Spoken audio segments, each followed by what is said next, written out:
আজকে ঘরে ডিম রান্না করতে গিয়ে বিপাকে পড়ে গেলাম। মাকে বললাম আজকে রান্নাটা আমি করবো, জমজমাট করে খুব স্বাদ করে দেবো। মা আমার তো ডিম রান্না দেখে খুব খুশি হয়ে আমাকে বললো, এখন আমার ছেলের জন্য আর কি করতে হবে না, একটা রাঁধুনি মেয়ে আনতে হবে না, এখন আমার ছেলের জন্য একটা অফিসার বনবো, কারণ আমার রাঁধুনি তো আমার ঘরেই আছে, এখন আমার জন্য একটা অফিসার আনলেই চলবে। কী বিভাগ বললাম, দেখুন তো আমি কষ্ট করে সবাইকে একটু হাঁড়ি মুখে রান্না করতে গেলাম, সেটা সবাই আমাকে নিয়ে এখন হাসি টামাটা করতে দেয়।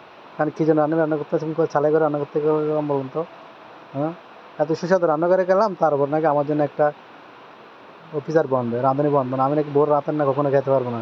তাই দর্শক আপনারা বলে যাবেন আমি কী ধরনের বিয়ে করলে ভালো হবে, কি রাঁধুনি নাকি অফিসার?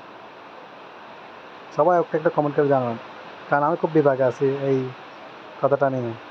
কারণ এটা যদি সত্যি হয়ে যায় তাহলে আমি শেষ। ধন্যবাদ সবাই।